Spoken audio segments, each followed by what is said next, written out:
저 할머니 참 불쌍해. 자식들이 그렇게 잘 나간다는데도 어머니는 저렇게 힘들게 사시네. 그러게 말이야. 전기료도 아껴야 할 정도면 얼마나 어려우실까. 어제도 보니까 불도 안 켜고 계시던데. 딸은 학원 원장이고 아들은 대기업 간부라면서. 그런데 어머니는 왜 저런 꼴로 살아? 아마 자식들한테 폐 끼치기 싫어서 그러는 거 아닐까? 요즘 노인분들 자존심이 세잖아. 슈퍼마켓 앞에서 들려오는 이웃들의 수군거림을 들으며 저는 평소와 다름없이 세일 코너를 둘러보았습니다. 그들이 저를 가난한 노인네라고 부르는 것도 불쌍하다며 혀를 차는 것도 이제는 익숙해졌습니다. 이웃들과 자식들은 저를 거지 취급했습니다. 하지만 제가 누군지 밝혀지기 시작합니다. 이야기 시작 전 구독과 좋아요 꼭 부탁드립니다. 사실 몇 시간 전 은행에서 나올 때의 일이 자꾸 떠올랐습니다. 은행 직원이 정중하게 고개를 숙이며 상담실 문을 열어주었을 때 저는 평소와 다름없이 낡은 한복 저고리를 입고 있었습니다. 하지만 손에 든 통장만큼은 그 어떤 명품보다 값진 것이었습니다.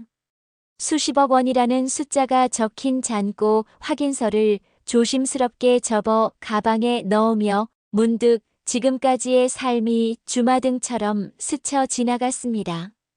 도연 씨, 오늘도 장 보세요? 뒤에서 들려온 목소리에 돌아보니 박철수 씨였습니다. 유일하게 저를 따뜻하게 대해주는 이웃이었습니다. 네, 철수 씨. 저녁 준비하려고요. 그런데 아까 슈퍼 앞에서 아주머니들이 또 그런 소리 하던데. 신경 쓰지 마세요. 사람들이 겉모습만 보고 판단하는 거니까. 박철수 씨의 말에 저는 쓴웃음을 지었습니다. 정말 사람들은 겉모습만 보고 전부를 안다고 생각하는군요. 동네 사람들이 저를 가난한 노인네라고 부르는 것도 무리는 아닙니다. 늘 같은 옷만 입고 다니고 마트에서는 세일 코너만 기웃거리니까요. 저녁이면 집안 곳곳에 촛불을 켜고 지내는 모습을 본 이웃들은 전기료도 아껴야 하는 처지라며 안쓰러워했습니다. 하지만 그들이 몰랐던 것은 그 모든 것이 저의 선택이었다는 사실입니다. 올해로 78이 된 저는 평생을 검소함과 함께 해왔습니다. 젊은 시절 남편과 함께 작은 가게를 운영하며 번 돈을 한 푼도 허투루 쓰지 않았습니다. 남편이 세상을 떠난 후에도 그 습관은 변하지 않았습니다. 오히려 더 철저해졌다고 해야겠지요. 어머, 한도연 씨. 또 촛불 켜고 계세요? 전기료가 그렇게 부담되세요? 옆집 아주머니가 걱정스럽다는 표정으로 말했을 때도 저는 그냥 웃어넘겼습니다. 굳이 해명할 필요를 느끼지 못했거든요. 아침마다 일어나면 가장 먼저 하는 일은 정원을 돌보는 것입니다. 비록 집은 낡았지만 제 손길이 닿는 정원만큼은 늘 정갈했습니다. 봄이면 개나리와 진달래가 피어나고 여름이면 장미와 봉숭아가 자태를 뽐냅니다. 가을에는 국화가, 겨울에는 동백이 추위를 견디며 꽃을 피워냅니다. 도연 시내의 정원은 정말 예쁘네요. 이렇게 가꾸려면 돈도 많이 들 텐데. 박철수 씨가 종종 하는 말입니다. 저는 그럴 때마다 웃으며 대답했습니다. 씨앗 몇 개면 되는 일이에요. 정성이면 충분하답니다. 사실 정원을 가꾸는 일은 제게 큰 위안이었습니다. 꽃들은 거짓말을 하지 않거든요. 물을 주고 정성을 기울이면 그만큼 아름답게 피어나고 소홀히 하면 금세 시들어버립니다. 사람들과는 달리 말이지요. 그런데 도연 씨, 자식들은 뭐 하는 거예요? 어머니가 이렇게 힘들게 사는데. 가끔 이웃들이 제 자식들을 비난할 때가 있었습니다. 저는 그럴 때마다 아이들을 감쌌습니다. 아이들도 각자 사정이 있어요. 바쁘게 살고 있으니까요. 제 두 자식, 유정이와 민호는 그럭저럭 제 역할을 하며 살아가고 있습니다. 큰딸 유정이는 학원을 운영하며 안정적인 수입을 올리고 있고, 아들 민호는 대기업 임원이 되어 넉넉한 생활을 누리고 있습니다. 저로서는 자랑스러운 일이지요. 하지만 언제부턴가 아이들의 발걸음이 뜸해졌습니다. 명절이나 생일에나 잠깐 얼굴을 비추고는 바쁘다며 서둘러 떠나곤 했습니다. 어머니, 요즘 학원 일이 너무 바빠서요. 다음에 시간 날 때 다시 올게요. 엄마, 회사에서 큰 프로젝트가 있어서 정신이 없어요. 이해해 주세요. 항상 같은 말의 반복이었습니다. 저는 그런 아이들을 탓하지 않았습니다. 각자의 삶이 있고 각자의 바쁜 일상이 있다는 걸 이해했으니까요. 다만 가끔은 외로웠습니다. 그럴 때면 저는 정원으로 나갔습니다. 꽃들과 이야기를 나누며 시간을 보냈지요. 장미에게는 오늘 있었던 일을 들려주고 국화에게는 옛날 이야기를 해주었습니다. 식물들은 좋은 청중이었습니다. 중간에 끼어들지도 않고 판단하지도 않으며 그저 조용히 들어주었으니까요. 저녁이면 촛불을 켜고 차를 마셨습니다. 전기를 아끼려는 것도 있었지만 무엇보다 촛불의 따뜻한 빛이 좋았습니다. 깜빡이는 작은 불빛을 바라보며 하루를 정리하는 시간은 제게 소중했습니다. 저 할머니 참 안쓰럽다. 혼자서 촛불 켜고 살고. 창문 너머로 들려오는 이웃들의 동정 어린 목소리를 들을 때마다 저는 씁쓸했습니다. 사람들의 판단이 얼마나 피상적인지 새삼 깨달았거든요. 겉모습만 보고 전부를 안다고 생각하는 것, 그것이야말로 진정한 어리석음이 아닐까 싶었습니다. 하지만 저는 그들의 오해를 바로잡으려 하지 않았습니다.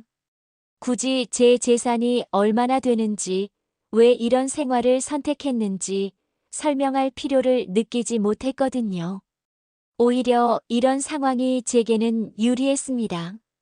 진짜 제 모습을 보고 다가오는 사람이 누구인지 알 수 있었으니까요.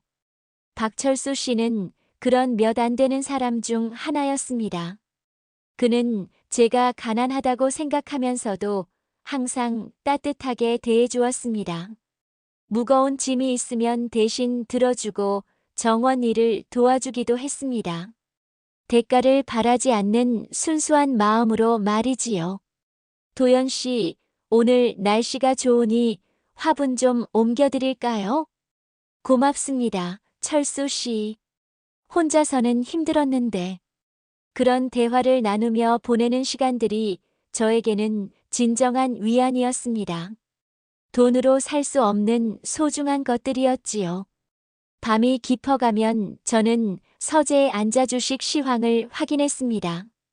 남편과 함께 시작한 작은 투자가 세월이 흐르며 눈덩이처럼 불어났습니다. 부동산 투자도 적절한 시기에 했고 예금도 꾸준히 불려나갔습니다. 하지만 그 누구도 이 사실을 알지 못했습니다. 가끔 자식들이 용돈을 드려야겠다며 몇만 원씩 건네줄 때도 있었습니다.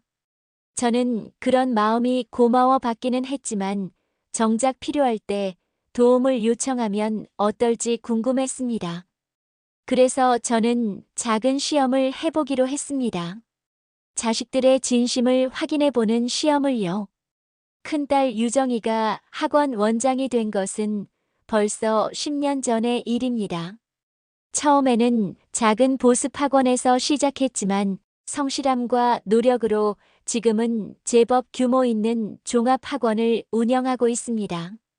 학부모들 사이에서도 평판이 좋아 대기자가 줄을 설 정도라고 하더군요. 어머니, 이번 달 매출이 정말 좋았어요. 학생 수도 늘어나고 학부모들 만족도도 높고요. 유정이가 가끔 찾아와서 하는 말입니다. 저는 그럴 때마다 기뻤습니다. 제 딸이 자신의 일에서 성공하고 있다는 것이 얼마나 자랑스러운지 모릅니다. 하지만 성공과 함께 변한 것들도 있었습니다. 예전에는 한 달에 두세 번은 꼬박꼬박 안부를 묻던 유정이가 이제는 한 달에 한 번 찾아오기도 어려워했습니다. 전화 통화도 예전 같지 않았습니다. 어머니, 죄송해요. 요즘 학원 일이 너무 바빠서 새학기 준비하느라 정신없어요. 괜찮다, 유정아. 일이 우선이지. 어머니는 이해한다. 저는 항상 그렇게 대답했습니다. 하지만 마음 한구석은 아쉬웠습니다. 바쁘다는 이유로 점점 멀어져 가는 딸의 마음이 느껴졌거든요. 아들 민호는 대기업에서 임원까지 올라간 자랑스러운 아들입니다. 어릴 때부터 똑똑했던 민호는 명문대학을 졸업한 후 줄곧 한 회사에서 성실하게 일해왔습니다. 이제는 팀장을 넘어 부장까지 되어 회사에서도 인정받는 인재가 되었습니다. 엄마, 이번에 승진했어요. 이제 정말 안정적이에요. 민호가 승진 소식을 전해올 때의 기쁨은 이루 말할 수 없었습니다.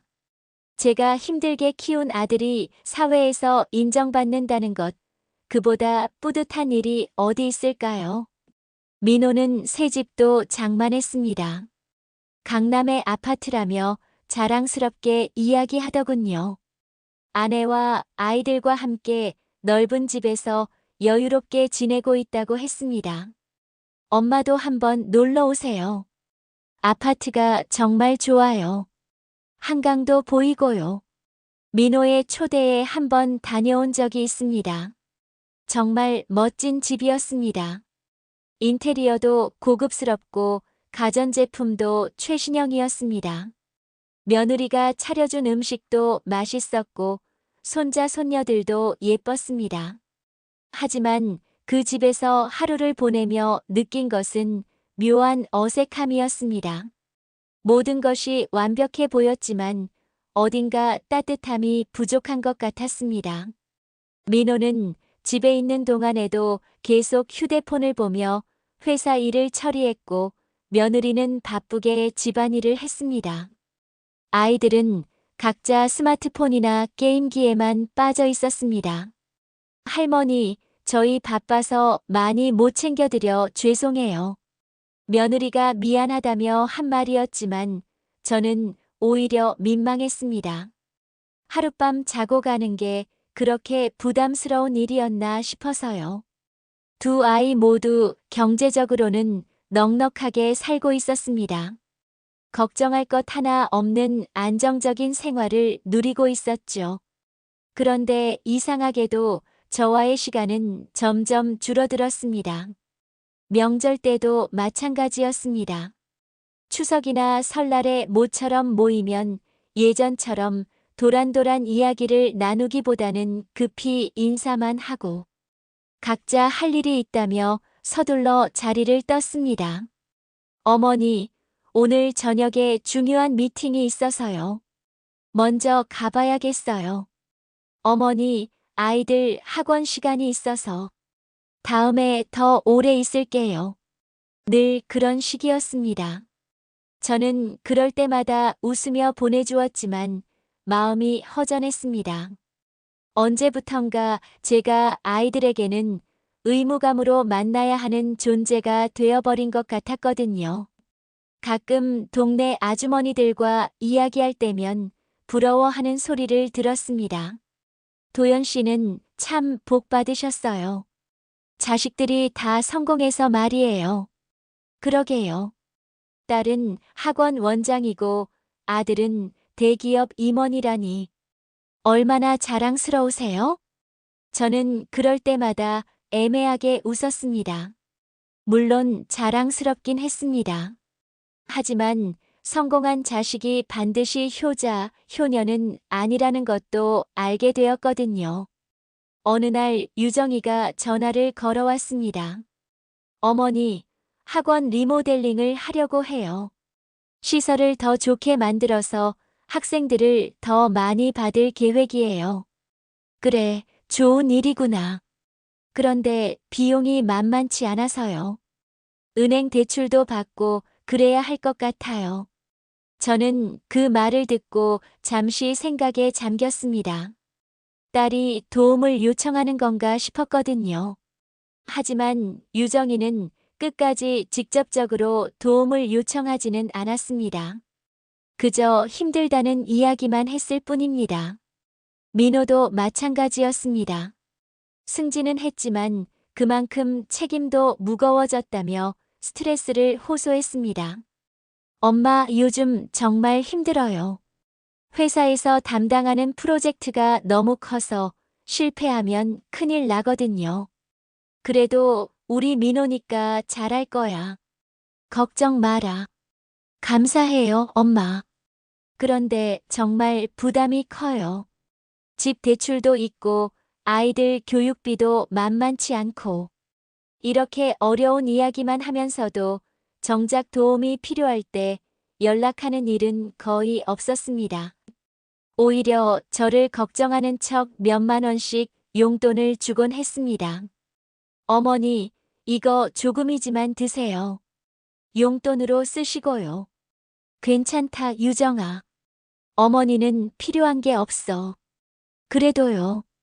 어머니 혼자 계시는데 불편한 것도 많으실 텐데.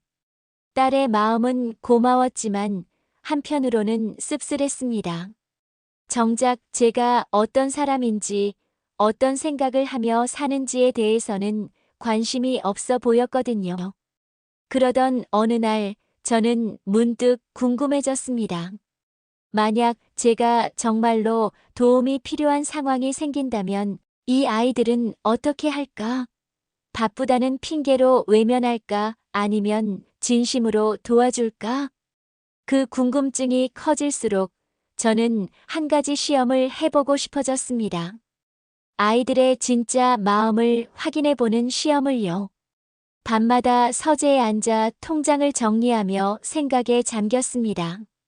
평생 모아온 이 재산을 누구에게 맡겨야 할까요? 남편과 함께 땀 흘려 모은 돈, 신중하게 투자해서 불린 주식, 적절한 시기에 구입한 부동산들. 이 모든 것들이 제가 세상을 떠난 후에는 누군가의 손으로 넘어가야 할 텐데 과연 누가 이 재산을 올바르게 사용할까요? 법적으로는 당연히 제 자식들이 상속받게 될 것입니다. 하지만 저는 단순히 법적인 순서가 아니라 진정으로 자격이 있는 사람에게 맡기고 싶었습니다. 돈의 가치를 알고 남을 위해 쓸 줄 아는 사람에게 말입니다. 그러려면 먼저 제 자식들의 진심을 알아야 했습니다. 평소에 바쁘다며 연락도 뜸한 아이들이 정작 제가 어려울 때는 어떻게 행동할지 궁금했거든요. 며칠을 고민한 끝에 저는 작은 시험을 해보기로 결심했습니다. 물론 거짓말을 하는 것이 마음에 걸렸지만 이것만이 아이들의 진짜 마음을 확인할 수 있는 방법이라고 생각했습니다. 먼저 유정이에게 전화를 걸었습니다. 여보세요, 유정아. 어머니, 무슨 일이세요? 목소리가 좀 이상한데. 다행히 유정이는 제 목소리의 변화를 알아챘습니다. 그래서 저는 더욱 조심스럽게 말했습니다. 어머니가 요즘 몸이 많이 안 좋구나. 어머니, 어디가 아프세요? 병원은 가보셨어요? 유정이의 목소리에 걱정이 묻어났습니다. 저는 잠시 주저했지만 이미 시작한 일이니 끝까지 해보기로 했습니다. 병원에 갔더니 검사를 더 받아봐야 한다는구나. 그런데 병원비가 만만치 않더라. 어머니 혼자서는 감당하기가 힘들 것 같아서. 전화기 너머로 유정이가 한숨 쉬는 소리가 들렸습니다. 어머니, 그게 말이에요. 요즘 학원 리모델링 때문에 정말 힘든 상황이에요. 은행 대출도 받아야 하고 공사비도 많이 들고 이번 달은 정말 어려워요. 그래, 그럼 어쩔 수 없지 뭐. 어머니, 죄송해요. 정말 다음 달에는 여유가 생길 것 같은데 그때까지 좀 기다려 주실 수 있으세요? 저는 실망했지만 이해한다고 말했습니다. 정말로 학원 리모델링이 급한 일일 수도 있으니까요. 하지만 마음 한편으로는 서운했습니다. 어머니의 건강보다 사업이 더 중요한 건가 싶어서요. 이번에는 민호에게 전화를 걸었습니다. 민호야, 어머니다. 엄마, 안녕하세요. 그런데 지금 회의 중이라서 잠깐만 통화할 수 있니? 중요한 일이 있어서. 네, 말씀하세요. 민호의 목소리는 바쁜 티가 역력했습니다. 하지만 저는 용기를 내어 말했습니다. 어머니가 몸이 좋지 않아서 병원에 다니고 있는데 검사비랑 치료비가 부족해서 그러는구나. 조금 도와줄 수 있겠니? 엄마, 몸이 아프시다고요? 어디가 어떻게? 자세한 건 나중에 이야기하고 우선 병원비가 급해서. 민호가 잠시 망설이는 것 같았습니다. 그러더니 이렇게 말했습니다. 엄마, 죄송한데 지금 회사에서 정말 중요한 프로젝트를 맡고 있어서 당분간 여유가 없을 것 같아요. 실패하면 제 자리가 위험해질 수도 있거든요.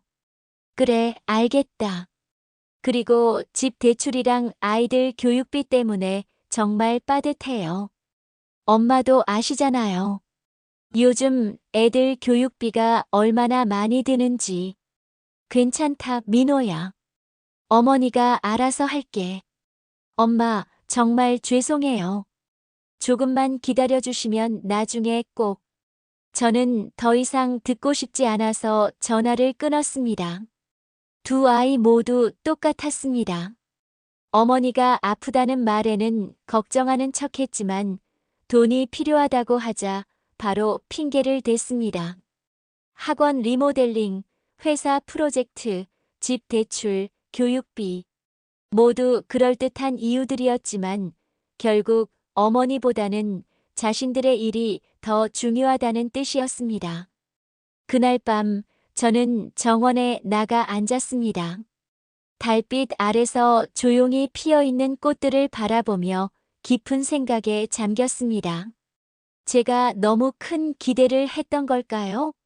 아니면 아이들을 잘못 키운 걸까요? 문득 박철수 씨가 생각났습니다.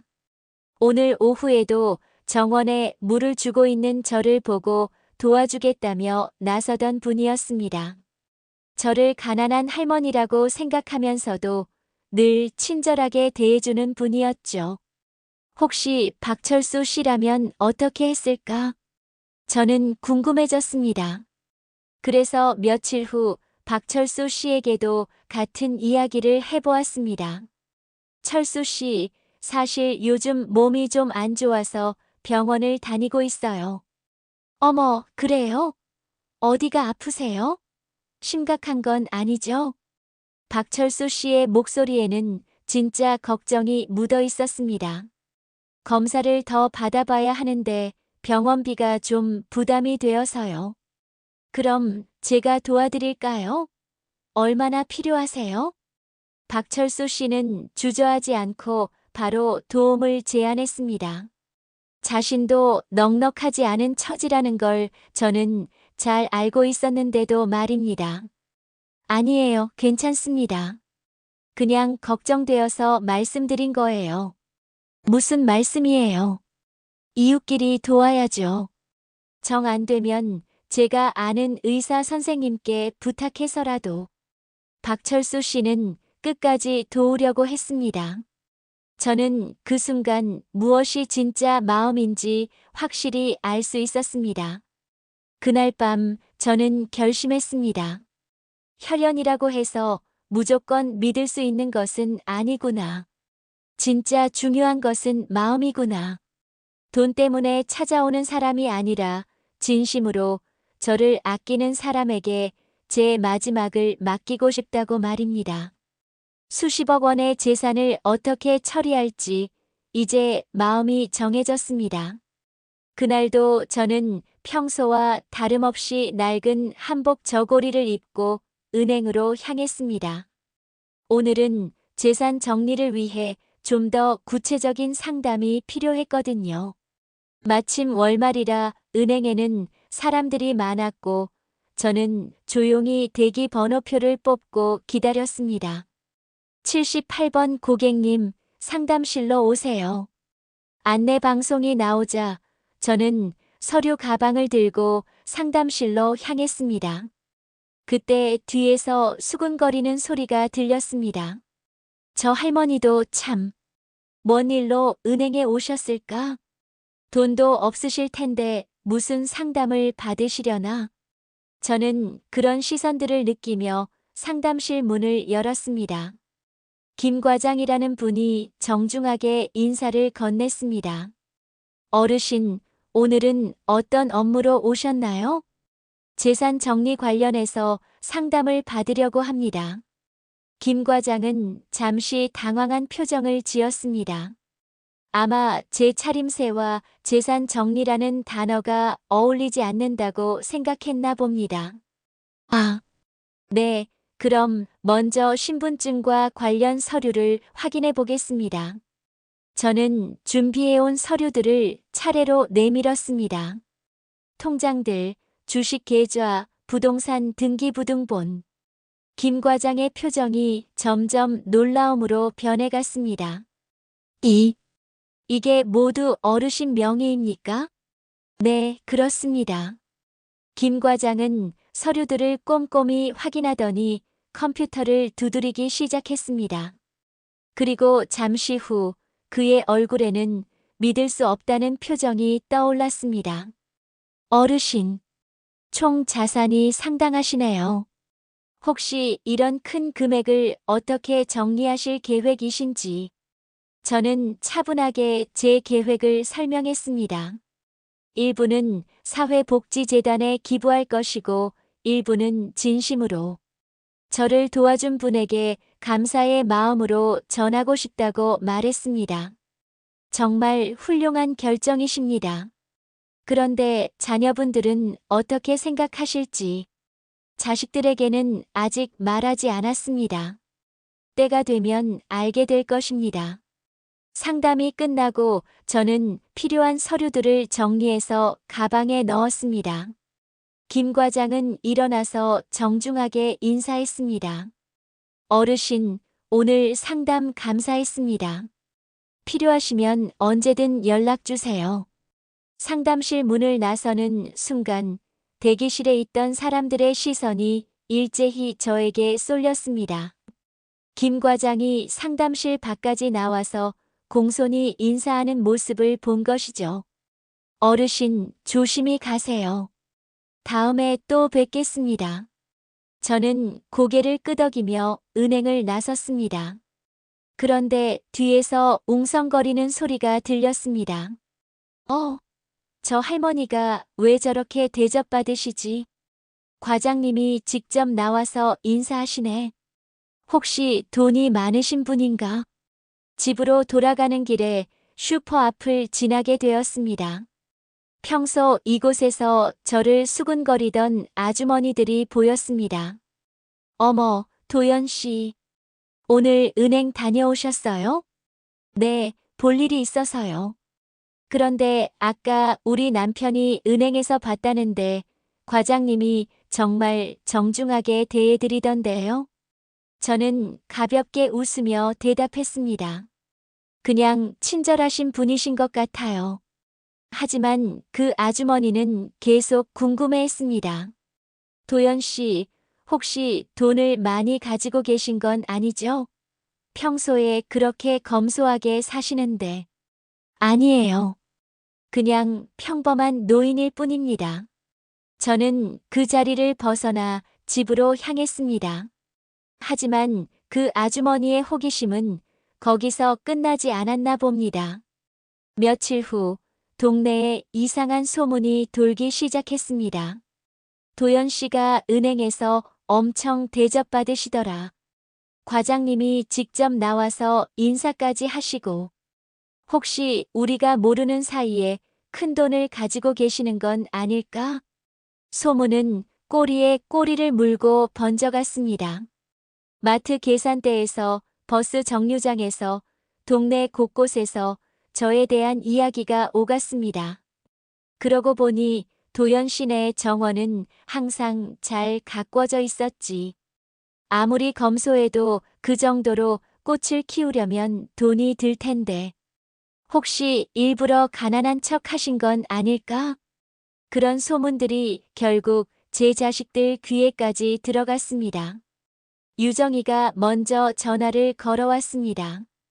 어머니, 동네에서 이상한 소문이 돌고 있다는데 혹시 어머니가 돈을 많이 가지고 계신 건가요? 왜 그런 걸 묻니? 아니, 그냥 궁금해서요. 혹시 어머니가 우리한테 말씀 안 하신 게 있으신가 해서. 저는 잠시 침묵했습니다. 그리고 조용히 말했습니다. 유정아, 어머니가 돈이 많든 적든 상관없지 않니? 중요한 건 평소에 어머니를 어떻게 대했느냐 아닐까? 어머니, 무슨 말씀이세요? 별 뜻 없다. 그냥 하는 말이야. 민호도 비슷한 전화를 걸어왔습니다. 엄마, 동네 사람들이 엄마가 돈이 많으시다고 하는데 정말인가요? 민호야, 너도 그런 게 궁금하니? 아니, 그냥. 만약 정말이라면 엄마가 왜 그렇게 힘들게 사시는지 이해가 안 가서요. 힘들게 산다고 누가 그러던. 어머니가 병원비도 부족하다고 하시고. 저는 쓴웃음을 지었습니다. 결국 아이들은 돈이 있다는 소문을 듣고서야 관심을 보이는군요. 민호야, 어머니 말은 다 잊어버리고 소문만 믿는구나. 엄마, 그게 아니라. 괜찮다. 다 이해한다. 그날 밤 저는 정원에 나가 앉아 깊은 생각에 잠겼습니다. 이제 진실이 조금씩 드러나기 시작했습니다. 앞으로 아이들의 태도가 어떻게 변할지, 동네 사람들이 어떻게 행동할지 궁금했습니다. 하지만 한 가지는 확실했습니다. 이제 저는 누가 진짜 저를 위하는 사람인지, 누가 돈 때문에 접근하는 사람인지 더욱 확실하게 알 수 있을 것이라는 점이었습니다. 수십억 원의 진실이 드러나는 순간이 다가오고 있었습니다. 소문이 퍼진 지 일주일 만에 유정이와 민호가 동시에 찾아왔습니다. 평소라면 바쁘다며 연락도 제대로 안 하던 아이들이 갑자기 시간을 맞춰서 온다는 것 자체가 의미심장했습니다. 어머니, 안녕하세요. 엄마, 오랜만이에요. 두 아이의 목소리에는 평소보다 훨씬 밝은 기운이 느껴졌습니다. 손에는 평소보다 비싼 선물들을 들고 있었고요. 어머니, 이거 건강에 좋다고 해서 가져왔어요. 비싸긴 하지만 어머니 건강이 우선이니까요. 엄마, 저도 고급 과일 좀 사왔어요. 요즘 어머니 많이 피곤하실 텐데. 저는 그런 아이들을 바라보며 씁쓸한 미소를 지었습니다. 병원비가 부족하다고 했을 때는 각자 사정이 어렵다며 도움을 거절하던 아이들이 돈이 있다는 소문을 듣고서는 이렇게 달라지는군요. 고맙다. 앉아라. 아이들은 평소보다 훨씬 공손한 태도로 제 앞에 앉았습니다. 그리고 서로 눈치를 보더니 유정이가 먼저 입을 열었습니다. 어머니, 사실 오늘 온 이유가 있어요. 동네에서 이상한 소문이 돌고 있다고 해서. 어떤 소문 말이니? 어머니가 혹시 돈을 많이 가지고 계신 게 아니냐는 소문이요. 민호도 거들었습니다. 엄마, 만약 정말이라면 왜 그렇게 힘들게 사세요? 전기료도 아끼시고 낡은 옷만 입으시고. 저는 잠시 침묵했습니다. 그리고 천천히 입을 열었습니다. 그래, 소문이 맞다. 두 아이의 눈이 동시에 커졌습니다. 정말이요? 어머니가 정말 돈이 많으세요? 응. 너희가 생각하는 것보다 훨씬 많이 가지고 있다. 유정이가 흥분한 목소리로 물었습니다. 그럼 어머니, 왜 그동안 그렇게 사셨어요? 우리가 얼마나 걱정했는데. 걱정했다고? 저는 되물었습니다. 언제 걱정했니? 그게. 민호가 급히 끼어들었습니다.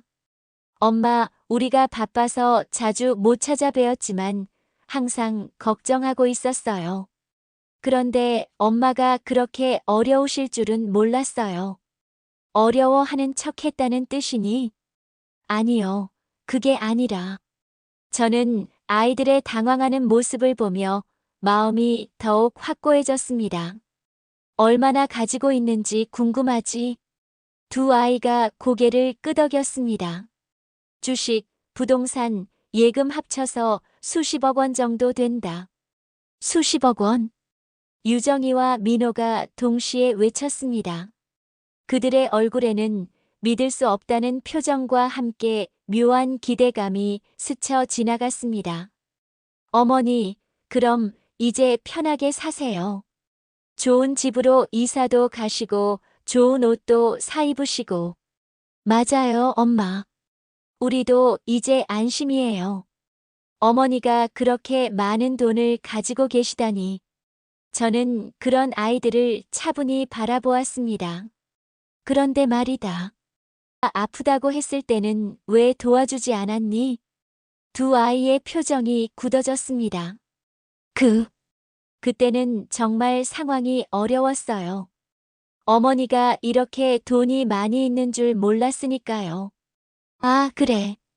어머니에게 돈이 있다는 걸 알았으니까 이제 효도하려고 하는구나.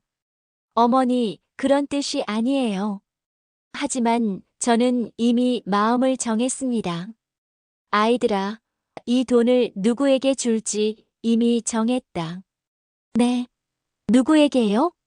먼저 절반은 사회복지재단에 기부할 예정이다. 어려운 사람들을 도우는 데 쓰이도록 말이야. 두 아이의 얼굴이 창백해졌습니다. 어머니, 그럼 나머지는? 나머지는 평소에 어머니를 진심으로 도와준 분에게 드릴 생각이다. 혹시 박철수 아저씨 말씀이세요? 그래. 철수 씨는 어머니가 가난하다고 생각하면서도 늘 도와주었다. 돈 때문이 아니라 진짜 마음으로 말이야.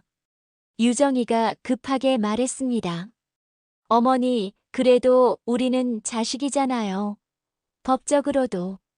법적으로는 너희가 상속받을 권리가 있지. 하지만 어머니에게는 내 돈을 어떻게 쓸지 정할 권리가 있다. 민호도 다급해졌습니다. 엄마, 우리가 부족했던 것은 인정해요. 하지만 이제라도 잘해드릴게요. 기회를 주세요. 기회? 저는 냉소적으로 웃었습니다. 돈이 있다는 걸 알고 나서야 기회를 달라고 하는구나. 어머니, 정말 그런 게 아니에요.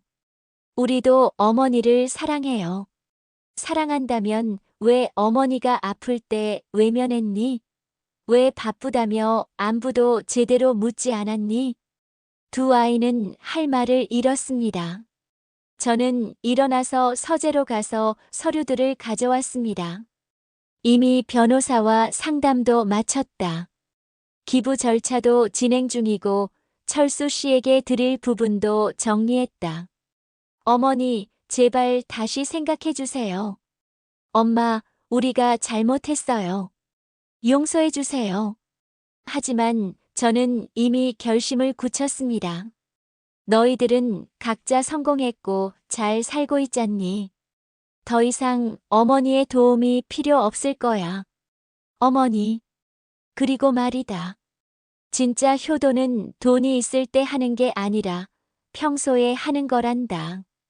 어머니가 외롭고 힘들 때 함께 해주는 게 효도야. 저는 정원을 바라보며 계속 말했습니다. 철수 씨는 어머니가 가난하다고 생각하면서도 정원 일을 도와주고 무거운 짐을 들어주고 진심으로 걱정해 주었다. 그게 진짜 마음이야. 두 아이는 눈물을 흘리며 매달렸지만 저는 흔들리지 않았습니다. 어머니의 마음은 이미 정해졌다. 돈 때문에 찾아오는 자식은 필요 없다. 그날 밤 아이들이 돌아간 후 저는 박철수 씨를 불렀습니다. 철수 씨, 감사의 마음으로 드리고 싶은 게 있습니다. 앞으로 이 정원을 부탁드려도 될까요? 박철수 씨는 당황하며 사양했지만 저는 마음을 정했습니다. 제가 세상을 떠나도 이 꽃들은 계속 피어나야 합니다. 철수 씨라면 잘 돌봐주실 거라고 믿어요. 사랑 없는 효도는 아무 의미가 없습니다. 저는 진심으로 저를 아끼는 사람에게 제 마지막을 맡기기로 했습니다. 늙고 초라해 보였던 여인이 사실은 누구보다 강인하고 현명한 삶을 살아온 사람이었음을 이제 모두가 알게 되었습니다. 제 정원은 여전히 꽃을 피우고 있고 제 이야기는 오래도록 마을 사람들의 입에 남을 것입니다.